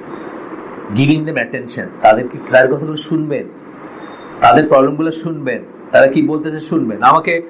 আমি লিখতে খুব অলস। আমার ইংলিশ মিডিয়ামের ছেলে সরাসরি বলছে যে আমি মিক্সড এনভায়রনমেন্টে পড়াশোনা করি, আমি টেম্পটেশন করতে পারি না, আমি মেয়েদের দিকে তাকাই, and I do masturbate also. এখন আমি কি জাহান্নামী হবো কিনা? আমার বাপ তো বুঝে না যে আমার বিয়ের দরকার, আমার বাপ আগামী 10 বছরে বুঝবে না যে বিয়ের দরকার আমার, আমি কি করবো? আমি তারা বলছি তোমার ফোন করো, কারণ আমি এত কথা লিখতে বুঝছে না, লেখা মেইলের উত্তর। তো যাই হোক, সে খুব চিন্তা করে এইসব নিয়ে। এটা হলো 99% ছেলের বক্তব্য যারা একটু ইসলামের দিকে আসছে, 99% ছেলের বক্তব্য এটা। বাপে বুঝে না আমার বিয়ার দরকার, বাপে বুঝে না মিক্সড এনভায়রনমেন্টে আমার বলতেছে ওইখানেই পড়তে হবে, আমি তো থাকতে পারি। খুব র কথা, কিন্তু কথা বাস্তবতা। এই যে দেখতেছেন একটা ছেলে আসে শনি রাখার থেকে, তার চাচার সাথে আমার কথা বলাইছে, আমি কথা বলছি চাচার সাথে, মানে চাচার কথা বাপে শুনতে পারে। হ্যাঁ, তারপরে আমি একটা লিমিটের বেশি যাইতে পারি না, পরে জিডি করে দিবে আমার নামে যে তার ছেলে। আমি চাচা পয়লা কথা জিজ্ঞেস করছে মেয়েটা কে, এমন কোনো মেয়ে নেই, আমারও মেয়ে নেই, আমার মেয়ে একটা ছিল বহুত বছর আগে বিয়ে হয়েছে, আর তারও কোনো মেয়ে নেই। উনি প্রথমেই জিজ্ঞেস মেয়েটা কে, মানে এইরকম একটা রিকমেন্ডেশন আমি করতেছি তার বাতিজার জন্য, তাহলে নিশ্চয়ই কোথাও একটা আটকাইছে, বুঝছেন না? তা আমি প্রথমে বলছি দেখেন আমার একটাই মেয়ে, বিয়ে হয়ে গেছে, তার একটা বাচ্চা আছে 8 বছর বয়সের, সৌদি আরবে থাকে, আমার কোনো মেয়ে নেই, বাতিজি নাই, ভাগ্নি নাই। ওনাকে কনভিন্স করলাম। তারপরে বলে তাহলে কে মেয়েটা, আমার মেয়ে নাই কোনো। উনি বিশ্বাসই করতে পারে না, মেয়ে নাই কোনো, ছেলে বিয়ে করতে চায়, বুঝছেন না? মানে প্রেম প্রীতি নাই কোনো, তাহলে বিয়ে করতে চায় কেন? বুয়েটের 3rd ইয়ারে পড়ে, ছেলে তো বলতেছে তার বিয়ে দরকার। এইখানে তাকে অটোমেটিক্যালি জাহান্নামী বানাইতেছে তার বাপ। অথচ বাপকে জিজ্ঞেস করেন দুনিয়া কাকে ভালোবাসো সবচেয়ে বেশি, বলবেন ছেলে আর মেয়ে, বুঝছেন? কিন্তু তার জাহান্নামী বানাইতেছে। এবার ওয়াইফে জিজ্ঞেস করেন দুনিয়া কারে ভালোবাসেন, হাজবেন্ডে ভালোবাসেন, কিন্তু এই হাজবেন্ডের চেপটা ধরে রেখা একক পজিশনে রাখতে গিয়ে তারা জাহান্নামী বানাইছে। চিন্তার ব্যাপার আছে এটা, এটা আসলে খুব বড় চিন্তার ব্যাপার, হাসির ব্যাপার না, এটা সিরিয়াস ব্যাপার। যে আপনি সত্যি যদি ভালোবাসেন, আপনি কি তার আগুনে জ্বলতে দেখতে চান? যদি না চান তাহলে আপনি কেন ব্যবস্থা করতেছেন না? বা অন্তত আপনি আপনার ব্যবস্থা করার দরকার, আপনি বলেন যে আই একসেপ্ট ইট, আমি বুঝি এটার মিনিং কি। বাপও বলুক আই একসেপ্ট ইট, আমি বুঝি এটার ইয়ে কি। আমি যে ইব্রাহিমের বলছি, ইব্রাহিমের বয়স 12-13 হবে এবার, আমি ইব্রাহিমের বলছি 15 বছর হলে তুই আমার কাছে আসিস, তোর বাপ না দিলে আমি তোর বিয়ে দিব। এই পরশুদিন বলছি, না না, ইটস নট জোক, কিন্তু পরশুদিন বলছি। কেন? আমি দেখি যে আমার একটা ফোন আছে যেটা কোনো কাজে লাগে না, মানে স্পেয়ার ফোন, ওইটা সিম নাই, কিন্তু এটা আবার ইসে যাওয়া যায়, কি বলে মানে ওয়াইফাই। আমার জিনিস দাদা একটা গেম ডাউনলোড করবো, আমার করতে পারো, কিন্তু আমার সাথে কিন্তু বিশ্বাস একবারে গেলে আর ফিরে আসবে না। আমি যদি কখনো টের পাই, তুমি ব্রাউজিং হিস্ট্রি থাকে ওটাই, টের পাই যে তুমি কিছু ব্রাউজ করছো, তোমার সাথে আমার জীবনের অন্য একটা ফেজে চলে যাবে তুমি। তারপরে বললাম যে তোমার বয়স আমি পার হয়ে আসছি, তোমার মন কি শুনতে চায় দেখতে চায় আমি জানি। 15 বছর বয়সে বাপে যদি না দেয় আমার কাছে চলে এসো, আমি বিয়ে দিব, বিয়ে করো। এই ব্রাউজ টাউজ করে কোনো লাভ নেই। ইব্রাহিম কেন বলছে, সে করে না, কিন্তু আমি তার আগেই বলে রাখলাম যে আমি জানি তোমার মন কি দেখতে চাবে, তোমার মন কি শুনতে চাবে, কোন দিকে চোখ যাবে। সেটার সলিউশন ব্রাউজিং না, সেটার সলিউশন বিয়ে। বাপে না দেয় আমি দিব, আমার খরচে আমি দিব, আমার কাছে চলে এসো। ছেলের বিয়ে তো তার ওয়ালি লাগে না, বুঝছেন না? অসুবিধা কি আছে? হ্যাঁ, আমি বলছি তাই 15 বছর মানে তুমি অ্যাডাল্ট, তোমার আর কোনো ওয়ালির দরকার নেই, তো দাদা ওয়ালি এনাফ, আমার কাছে চলে এসো, আমি দিব। এইভাবে চিন্তা করা উচিত। এটা হাসির ব্যাপার না, কিন্তু আমরা কিন্তু আমাদের বাচ্চাদের জাহান্নামী করে দিচ্ছি, না। একদিকে পারতেছি না ওইভাবে পরিবেশ দিতে, প্রোটেক্ট করতে, এক্সাইটিং জিনিসগুলো সব আছে, আর দিকে পারতেছি না তাদেরকে সলিউশন দিতে। চোখ বুঝে থাকতেছি যে না, আমার বাচ্চা এরকম না, দুনিয়ার সবাই খারাপ, আমারটা ভালো। কিন্তু আসলে তো সব সমান, তাই না? মানুষ আমরা সব। যাই হোক, এরপরে বলতেছেন কি যে ইয়ুথদেরকে আলাদা করে তাদেরকে অ্যাটেনশন দিবেন। কারা বলতেন? স্কলারদের কথা বলতেছেন, দায়িত্ব কাদের? স্কলারদের। তারপরে বলতেছেন they must also distance themselves from everything that degrades their position and the honor of the scholars. সেখান থেকে ডিস্টেন্স করা উচিত। যেমন ধরেন, কথার কথা আমি বলি, কতগুলো কমন ফ্যাক্টর বলতেছে। পয়সা দিলেই কার কাছে চলে গেলেন আপনি। আমাদের ক্লাসিক্যাল স্কলাররা কি করতো? খলিফা বলছে তার ছেলের কাছে যায় না, ছেলেরে পাঠাও আমার কাছে। একটা উদাহরণ, এরকম ভাবে ডিগ্রেডিং জিনিস আছে না। এখন আমি এই বাংলাদেশের একজন নাম করা ইসলামী ব্যক্তিত্ব সিনেমার নায়িকার জন্মদিনে কেক কাটার সময় তার পাশে দাঁড়ায় আছে, আমাদের স্কলার না, মানে অন্য একজন। ওই নায়িকার মানে ধরেন নেকলাইন এত ওয়াইড যে হাফ দেখা যাচ্ছে আর কি, মানে তার চেস্টের বা বক্ষদেশের, তার পাশে একজন লম্বা দাঁড়িয়েলা টুপিওয়ালা লোক দাঁড়ায় আছে। ডিগ্রেডিং না? এটা ডিগ্রেডিং। এটা বুঝা ডিগ্রেডিং, না বুঝা ডিগ্রেডিং। যখনই মনে হবে যে ইস দাড়ি টুপিওয়ালারা এরকম হয়, এটাই তো ডিগ্রেডিং। দাড়ি টুপিওয়ালার ইমেজটা মাথায় আসবে, আর মাথায় আসবে ওই ছবিটা যে এইখানে দাঁড়াইছে। আর তুই হইতে পারে, সেটা অন্য জিনিস। আচ্ছা, এরপরে কি such as seeking and rushing after the material things. Seeking and rushing দুটো কথা বলছেন। অনেক সময় দেখা যায় স্কলাররা কি একটা মেটেরিয়াল গেইন চাচ্ছেন, বা আপনাকে ইউজ করে আপনি XYZ আপনি একটা পারমিট আছে, লাইসেন্স আছে আপনার কাছে, আপনাকে ইউজ করে চাইতেছেন যে ওটা it will seeking material gain, তাই না? এগুলো কি করে? আপনাকে ডিগ্রেড করে দেয়। এই জন্য দেখবেন মানে আমাকে একজন বলছেন এখানে, ওনারা সরকারের একদম ইনার মোস্ট লেভেলের মানুষ, সরকারের না মানে প্রশাসন বলি আর কি কথাটা। তো ওই আমরা হেফাজত হাটাজারি নিয়ে কথা বলতেছিলাম কোন প্রসঙ্গে আর কি, যে যিনি বলতেছেন উনি আরেকজনের কথা মানে ওই সোর্স থেকে বলতেছেন যে সবার কাছে এনভেলপ যায়, সবার কাছে রাষ্ট্রযন্ত্র থেকে এনভেলপ যায়, তাদের কথা কি শুনবে, এরকম কথা বলছে। আর এটা সত্যি মিথ্যা আমি জানি না, যে সত্যি যদি হয় তাহলে কত ডিগ্রেডিং না, এই কথা কি শুনবে না। এবং এই জন্য কিন্তু আসর হয় না। এই জন্যই দেখেন আমাদের যে ওয়াজগুলা হয়, গ্রামে গ্রামে ওয়াজ হয়, এটা কোনো আসর হয় না। কারণ মানুষজন ঠিকই বুঝে যে এদের কিসে দেয়ার সোল্ড আর কি, কতটুকু হইলে তাদেরকে বিক্রি করা যাবে। ধরেন যখন একটা বার্গেন শুনতেছে যে 30,000 না 25,000 একটা আলেমের সাথে বার্গেন হইতেছে, বুঝে তার সাথে বুঝছে না ব্যাপারটা। আলহামদুলিল্লাহ আমাদের এখানে যারা আসেন, কোনো দিন আমাকে কেউ মানে এই যে মঞ্জুর ভাইকে বা সাইফুল্লাহ ভাইকে সিলেটে তো আমি নিয়ে গেছি, মঞ্জুর ভাইকে তো প্রথম সিলেটে আমি হাতে মানে ওই যে আমাদের মনে আছে নাকি ওই যে ওইটা সূরা হুজুরাতের পর আমি নিয়ে গেলাম, কোনো দিন কথা বলেন নাই পয়সা নিয়ে। আমি অবিশ্বাস্য রকম কম পয়সা দিছি, উনি কোনদিন কথা বলেন, মানে যাওয়া আসার খরচ দিয়ে 5,000 টাকা দিয়ে বলছি ভাই সারাদিন সারা রাত 2 দিন, কোনোদিন বলেন না যে কি দিলেন এটা, বুঝছেন? কিন্তু 70,000 টাকা ভালো যেগুলা মানে সামনের দিকে যারা, তাদের কিন্তু এই 70,000 টাকা একটা জলসা, রাইতের জলসা করে না, রাতে 10টার দিকে শুরু হয়, ভোর 4টার দিকে শেষ হয়, এই 70,000 টাকা যারা ভালো আর যারা খুব পপুলার আর। তো বলতেছেন যে এটা খেয়াল করতে হবে যে অনার যেন তাদের ই না হয়। such as seeking, rushing গেল world of this world having a weak adherence to the commands of the religion. Weak adherence to the command of the religion. কেউ আছেন? না, চলে গেছেন উনি, চলে গেছেন। যে এইটাই আমি বলি যে আপনি আমার বলবেন যে এটাকে হারাম নাকি, না এটা হারাম না, কিন্তু এটা সুন্নাহ এবং পায়াস আমাদের সালাফদের লাইফস্টাইলের সাথে যায় না। আপনি বলতেই পারেন এটা, আপনি আমার এসির দিকে তারা করে তাকান কেন, এটাকে হারাম নাকি, না এসে হারাম না বললি একবার।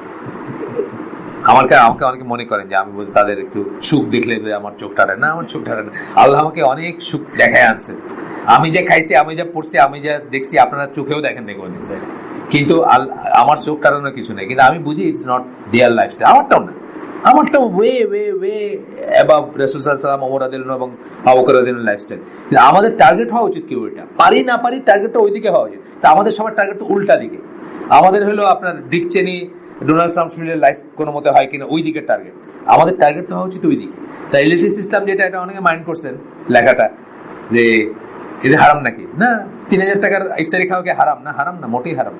3,000 টাকা একজন খাইতে পারেন, কিন্তু এইটা কি আপনি কল্পনা করতে পারেন যে রাসূল সাল্লাল্লাহু আলাইহি ওয়াসাল্লাম আপনি নিয়ে আসছেন, বলছেন নেন আপনারা আমি একদিন ট্রিট করলাম, আপনি এটা আজকে এই ইফতারটা খান, কল্পনা করতে পারেন? আপনার আমি ট্রিট দিলাম আজকের, এটা পারেন নাকি? কল্পনা করতে পারেন না, কল্পনা করতে পারেন না। যে আমি সিলেটে যে বললাম না যে একটা এসে গেলাম, ওই যে আমার মাদ্রাসার পাশে একটা কলোনি বলে, সিলেটে কলোনি মানে লোয়েস্ট পেড লোকরা থাকে, একটা রুম একটা টয়লেট, বুঝছেন না, একটা রুম একটা টয়লেট, এবার ফ্যামিলি থাকে 1,000-1,500 টাকা ভাড়া, লাইট ধরে থাকে, কিচেনটা আবার কমন, ওই চুলায় শেয়ার করে এই করতে। তো তাদের উপলক্ষে, তাদের উদ্দেশ্যে শীতের দিনে একটা হালাকা করলাম একদিন, শীতের দিন রাইতে বাতি জ্বলতেছে, তা আমি শুরু করলাম যে এখানে কেউ আসেন নাকি যে 1 মাস ধরে রান্না হয় নাই ঘরে, সব দিন মজুর আর কি বলতে গেলে, ব্যান চালায়, রিক্সা চালায়, মার্কা, যদি কেউ হাত তোলে না, 1 সপ্তাহ না, একদিন, তাও না। আমি বললাম তাহলে দেখেন আপনাদের সবাই রাসূল সাল্লাল্লাহু আলাইহি ওয়াসাল্লামের অনেক অনেক স্ট্যান্ডার্ড লাইফস্টাইল আপনাদের। আল্লাহ রাসূলের ওয়াইফদের কথা হলো যে আমাদের মাসকে মাস গেছে 2টা কালো জিনিস ছাড়া কিছু ছিল না ঘরে, খেজুর আর পানি। তা আপনাদের কত অফরচুনেট। তারপরে কি আপনাদের কোনো যুক্তি আছে এটা বলার যে নামাজের সময় নাই, কলেমা শেখার সময় নাই, সূরা ফাতিহা শেখার সময় নাই, কোনো যুক্তি আছে? আমি এইভাবে চিন্তা করানোর জন্য এলিটারি সিস্টেম লেখাটা লিখছি। কারো কারো গায়ে লাগতে পারে এটার জন্য, কিন্তু আসলে জায়েজ দিয়ে কি সব হবে? আপনি বলতে পারেন জায়েজ আছে, 2300 টাকা কি বলে, মানে 3000 টাকার কি বুফে ইফতারি খাবো, এটা কি না জায়েজ নাকি? জায়েজ। বুফে নিয়ে অবশ্য বিতর্ক আছে, সেটা অন্য জিনিস, অন্য বিতর্ক। বুফে কেউ কেউ বলছেন এটা ঠিক না, কেউ কেউ বলছেন ঠিক। এটা নিয়ে স্কলারদের ভিতর আছে, মানে মতবিরোধ আছে। তার কারণ হচ্ছে যে আপনি যদি 3000 টাকার ভিতরে খান, ঠিক আছে, বুঝলাম বেটা লাভ করলো। 4000 টাকা খাইলে এটা কারটা খাইতেছেন, এটা হচ্ছে প্রশ্নটা। আছে না কিন্তু একটা পেটুক মানুষ যারা 3000 জায়গায় 4000 খেতে পারবে, 4000 টাকা খাইলে কারটা খাইতেছে। ইসলামে কিন্তু ইন্স্যুরেন্সের প্রশ্নটাও এখানে, যে আপনি কার পয়সা নিতেছেন, খাইতেছেন কার পয়সা, এটাও আর কি, তখনই আর কি সমস্যা চলে আসে। যাই হোক, আসেন এরপরে সেকেন্ড গ্রুপ অফ পিপল যারা করবে, স্কলারদের রোল ফিরায় আনতে বলতেছেন। সাবহেডিংটা হচ্ছে রিকমেন্ডেশন। আজকে যদি স্কলারদের রোল ফিরায় আনতেন, একটা ছেলে যদি এক্সেস থাকতো, সে একটা স্কলারে জিজ্ঞেস করতে পারতো যে আচ্ছা আমার এরকম মনে হইতেছে যে এটা একটা প্রতিবাদ করা উচিত, কিভাবে করবো? আমাদের সবার ভিতর কিন্তু ওয়ান অফ দিস বুকস, সুন্নাহর কর্তৃত্ব মর্যাদা, অথবা এটার শুরুতে আমি লিখছি ভূমিকায়, আমাদের সবার ভিতরে কিন্তু ইয়াং বয়সে রবিনহুড মেন্টালিটি থাকে। আমরা যখন ছোট ছিলাম, আমাদের সময় টেলিভিশন আসছে 65-এ, তখন তো ছিলই না।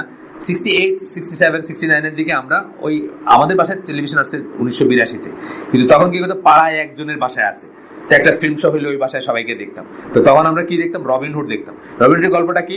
সেটা ডাকাইত, কিন্তু ডাকাইত সে বড়লোক থেকে ডাকাতি করে সে টাকা নিয়ে গরিবরে দেয়। এই মেন্টালিটি কিন্তু মোরালেস আমাদের ভিতরে আছে, বুঝছেন না? এই জন্যই তো ছবিগুলো ফ্লারিশ করছে। সব সাহিত্যেই পাবেন আমরা। দস্যু বনুর, দস্যু বাহারাম কি আপনারা পড়ছেন কিনা জানি না, দস্যু মোহন আমরা পড়ে বড় হয়েছে। এগুলা জিনিসগুলা কি? সে দস্যু, কিন্তু সে ওয়েলফেয়ার দস্যু, বুঝছেন না? তো এই জিনিসগুলো কিন্তু সবার ভিতরে কাজ করে, যে আমি থাকবো না, বদ্ধ করে একটা প্রতিবাদ করা দরকার। আমি আপনার বইতে লিখছি যে এইভাবেই কিন্তু ওই কামরুল মাস্টার আর জুনু মেকার, এই যে কয়েকদিন আগে ক্রসফায়ারে মারা গেল, জনযুদ্ধ বা ওই মার্কা, কুষ্টিয়া পাবনা সুজানগরের ওই অঞ্চলের লোকজন চরমপন্থী হয় না, এই যে জনযুদ্ধ আছে বা আছে নকশাল, কেমনে হয়? ওই গরিব মানুষ বড় হয়ে দেখতেছে যে আর এই জমিদার গুলা বা এই মহাজন গুলা সব সুদের উপরে পয়সা কাটায় মানুষের শোষণ করতে, তাহলে একটা প্রতিকার করা উচিত। জয়েন করে ফেললো দলে, হাফপান পরা বয়সে। তারপরে একদিন দলের লিডার পাঠাই দিল, যাও তো এই অপারেশনে গুলি গেল, যে 2টা মানুষ মেরে গেল, এই তো তার নামে হুলিয়ে লেগে গেল। সে আর কোনোদিন আর মানে আন্ডারগ্রাউন্ড ছাড়া ওপেন ওয়ার্ল্ডের মানুষ আর হইতে পারে না, ওইখানে থেকে যায়। এই মেন্টালিটিটা থাকতে পারে কারো ভিতর, যে একটা অন্যার প্রতিবাদ করা উচিত, প্রতিকার করা উচিত। কিন্তু শরিয়া প্রদত্ত প্রতিবাদের রাস্তা কি, এটা তো স্কলাররা বলে দিবে যে এইটা রাস্তা না, এটা উপায় না, এটা করে কোনোদিন কোনো লাভ হয় নাই। এই জিদের এগেন্সে সারা মদিনা করে 10,000 মানুষ মরে গেছে, কিন্তু কোনো লাভ করতে পারেনি। এইটা লাভ না, এটা পদ্ধতি না, এটা পন্থা না। পন্থা কি? হ্যাঁ, দিস ইজ দ্য ওয়ে, এইভাবে করতে হবে। আল্লাহ রাসূল সাল্লাল্লাহু আলাইহি ওয়াসাল্লাম এইভাবে করছে। আল্লাহ রাসূল সাল্লাল্লাহু আলাইহি ওয়াসাল্লাম তো কাবা শরীফের চত্বরে নামাজ পড়ছেন, till the time right time came, তাই না? নামাজ পড়ছেন না? পড়ছেন। রাইট টাইম আসা পর্যন্ত পড়ছেন, রাইট টাইম আসা পর্যন্ত তাদের শাসন মেনে নিছেন, রাইট টাইম আসা পর্যন্ত ওই দেশের ওইখানে বসবাস করছেন। আমাদের এই জন্য এরকম রাইট টাইমের একটা ব্যাপার আছে, রাইট পয়েন্টের একটা ব্যাপার আছে। জিনিসগুলো অন্যায় আমরা অ্যাকনোলেজ করি, কিন্তু এটার প্রতিকারটাতে আমরা অ্যাকনোলেজ করি না। এটা কি? The second group of people are the people of authority and power. যারা অথরিটিতে এবং পাওয়ার আছে, তাদের উচিত স্কলারদের রোল ফিরায় নিয়ে আসা। ফর এক্সাম্পল, আমাদের স্বরাষ্ট্রমন্ত্রী, কথা ইজ দ্য ডিসিশন মেকার, তাই না? এইসব ব্যাপারে তার উচিত ছিল বেস্ট স্কলারদেরকে ডাইকা নিয়ে জিজ্ঞেস করা, আচ্ছা বলেন তো এটা কি করব, এটা কিভাবে করা যায়, আচ্ছা আপনারা একটু বলেন তো। টিভিতে আপনারা বলবেন, আপনারা বললে মানুষকে একটু বোঝাবেন। এটা কি? প্রথম স্কলাররা নিজেদের রোলটা প্লে করার চেষ্টা করবেন, শাসকরা চেষ্টা করবেন স্কলারদেরকে ফোরফ্রন্টে নিয়ে আসতে, তাদের জন্য সুবিধা হয়ে যেত। তাদের উপরে যে কোনো দেশের শাসক, সে যদি স্কলারদের, এই যে সৌদি আরবে কি করে, সৌদি আরবে কিন্তু এই ট্রিকটা তারা ভালো করে বুঝছে। যখনই একটা সাকসেশন হবে, এরপরে রাজা কি হবে, তারা কিন্তু সুরা ডাকে। ওখানে কারা থাকে? স্কলাররা থাকে। স্কলাররা যখন বলে হ্যাঁ এই লোকটা হবে, বাস তারা একটা পাইলো, অথরিটি পাইলো, অথেন্টিসিটি পাইলো, সেই বলে সে বাকি সময় শাসন করে, বুঝছেন না? এটা আমাদের স্কলাররা করতে পারতেন, স্কলারদেরকে ডাইকে নিয়ে এসে স্কলারদের রোলটা প্লে করানো। 3 নম্বর হচ্ছে কি, third group member of the society, আমাদের সোসাইটিদের মেম্বার। আমরাও ইন্টারনেট, এই ফেসবুক, মোবাইল ফোনে ফতোয়া না খুঁজা, জ্ঞান না খুঁজা, স্কলারদের কাছে গিয়ে জ্ঞান নেওয়া উচিত। তাতে কি হতো? স্কলারদের রোলটা রিভাইভড হইতো, পুনরুজ্জীবিত হইতো, আবার তাদের রোলটা ফিরে আসতো। তাদের মুখোমুখি হওয়া, তাদের কাছে কথা বলা, তাদের সাথে মেলামেশা করা, তাদের পাশে বসতে চাওয়া বা ইনভাইট করা তাদের। এই যে আমি যেটা বলতেছি, আমি যদি সিরিয়াসলি কথা বলবো, যে আমি সাইফুল্লাহ ভাইকে বলবো যে আপনি এখানে এসে থাকেন, আপনি নবীনগরে এখানে এসে থাকেন, আপনি এখানে উপরে একটা আপনার বাসা আমরা প্রপোজ করি বানাই দিয়ে আপনি থাকেন, তাহলে পাশে থাকেন, আপনি এখানে রেসিডেন্ট স্কলার হবেন। আপনাকে দেখে মানুষ কোলেসিং, যেটাকে আমরা বলি কোলেসিং, বোঝেন না, একটা জিনিসের সাথে একটা জিনিস যুক্ত হয়ে যেটা হয়, পৃথিবীটা নাকি এইভাবে সৃষ্টি হয়েছে, জানেন তো? জানেন না? ও এটা তো 83, কালকে একটা ডকুমেন্টারি দেখলাম, 83-তে একজন নভোচারী ওটা পলিথিনের ইসের ভিতরে, পানির ভিতরে কিছু লবণের ক্রিস্টাল ছেড়ে দেখলেন যে স্পেসে আর কি, যেখানে কোনো অন্য ফোর্স আর নাই, তারা নিজেদের গ্র্যাভিটেশন এসে কোলেস করে। পৃথিবী এবং সমস্ত ম্যাটেরিয়াল ওয়ার্ল্ড নাকি এইভাবে সৃষ্টি হয়েছে। বিগ ব্যাং এর পরে যে ধোয়া টোয়া যাই ছিল, ওইখানে এই পার্টিকেল গুলো কোলেস করতে করতে আস্তে আস্তে পৃথিবী হয়েছে। মেকিং অফ দ্য আর্থ কালকে দেখলাম ডকুমেন্টারি, বুঝছেন না? Coalescing process. যাই হোক, এইভাবে যদি আমরা পাইতাম সবসময়, আমি তো থাকতাম ওইখানে। আমার তো এখন ইচ্ছে করে যে নবীনগরে যে হাউজিং একটা এই করছিল মাঝখানে, আমি তো আর কিনবো না কোনো ফ্ল্যাট, আমার দরকারও নাই আলহামদুলিল্লাহ, বা আমার সঙ্গতিও নাই কেনার, আমি তো বাসা বাড়ি করে থাকবো ওইখানে। ওখানে যদি সত্যি কমিউনিটি হয়, যদি স্কলার আসে ওরা থাকে, আমি বাসা বাড়ি করে চলে আসবো। এটা আমার নিয়ত যে বাসা বাড়ি করে আমি চলে যাবো ওখানে। কিন্তু এটা হচ্ছে correct way of doing things, বুঝছেন না? এখন হয়তো কনস্ট্যান্টস আছে, বা আমি এটা নিয়ে বসবো, আমি বলছি না, দুইটা জিনিসটা আমি তার সাথে আলোচনা করতে চাই। একটা হলো এটা, একটা হলো যে এই যে আর্লি বিয়ের জন্য ওনারা একটা ফিকি সার্কিট ব্রেকার বানায় দিবেন, যে আমরা বিয়েও দিব 15 বছরের ইব্রাহিমকে, কিন্তু সে এমন হবে না যে কি করতে হয় জানে না আর কি, দুনিয়াতে লস, সেটাও হবে না। তার প্রতিভা, তার মেধাগুলাকে যেন পায়ের শিকল পরানো না হয়। মানে একটা কথা বলে না যে ওই ফেমিনিজম নিয়ে একটা কথা বলছে আর কি, ফেমিনিজমটা লেখছে ওই যে ব্রেন সেক্স যে বইটা, ওটা তো বলতেছে to claim that man and woman আর ইকুয়াল, এটা হলো যে ওই সবাইকে একসাথে পোল বল দেওয়াইতে গিয়ে যে লোক হ্যান্ডিক্যাপ, সে তো পোল বল দিতে পারবে না ভালো করে, তাহলে যে পোল বলটি চ্যাম্পিয়ন তার পায়ে একটা 10 কেজির পাথর বাইন্ধে দিলেন আর কি, সবাই ইকুয়াল হবে।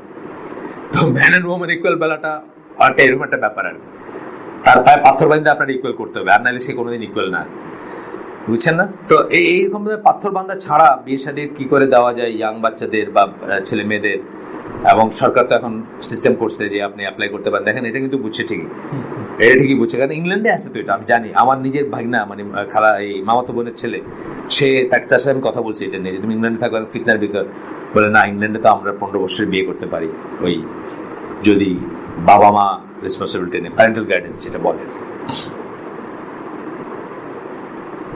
এরপরে কি বলছে, কটা বাজে বেজে গেছে? 40। আচ্ছা 5 মিনিট শেষ করে দেব আমরা। কিন্তু তারপরেও অনেক এক্সট্রা কথা বলতেছি, কিন্তু এই এক্সট্রা কথাগুলো অটোমেটিক্যালি চলে আসতেছে। আর আমি আপনাদের সাথে শেয়ার করি কি, আমি যা পড়লাম, যা জানলাম, এই যে কালকে ডকুমেন্টারি দেখছি, হঠাৎ মনে হলো এটা বললাম একটু।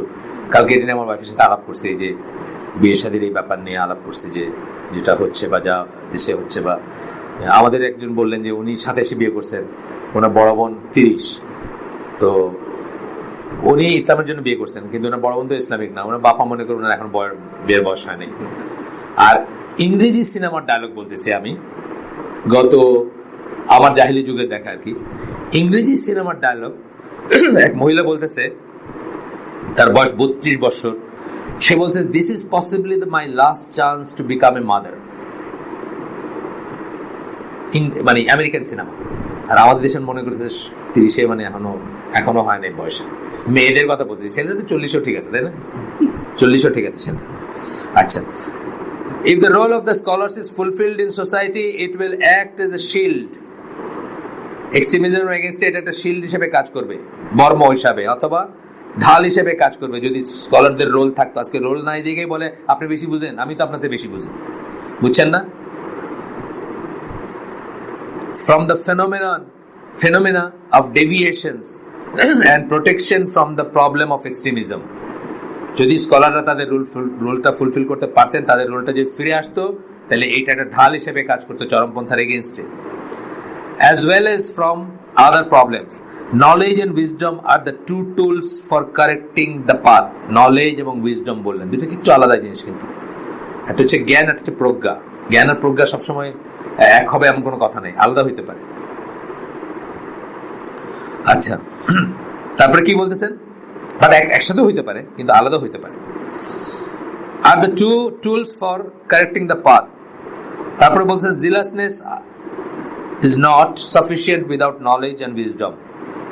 যদি আপনার জোশ যেটাতে বলি, আবেগ যেটাকে বলি, নলেজ এবং উইজডম ছাড়া এটা এনাফ না। ভয়ঙ্কর জিনিস, এটা ভয়ঙ্কর জিনিস। And those two, knowledge and wisdom, are not found except among people of knowledge concerning the law of Allah. Law of Allah মানে শরিয়া, শরিয়ার সম্বন্ধে যার জ্ঞান আছে, পিপল অফ নলেজ যাদেরকে বলি, অর্থাৎ স্কলাররা, তারা ছাড়া ওই দুইটা জিনিস হবে না, নলেজ এবং উইজডম আসবে না। সুবহানাকাল্লাহুম্মা বিহামদিকা আশহাদু আল্লা ইলাহা ইল্লা আনতা আস্তাগফিরুকা ওয়া আতুবু ইলাইক। আমরা যে শুনলাম তার ভিতর ভালো কিছু শুনে থাকলে সমস্ত প্রশংসা আল্লাহর।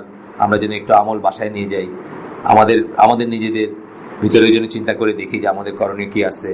আর মন্দ কিছু যদি শুনে থাকেন, সমস্ত ব্যর্থতা আমার এবং এটা শয়তানের তরফ থেকে।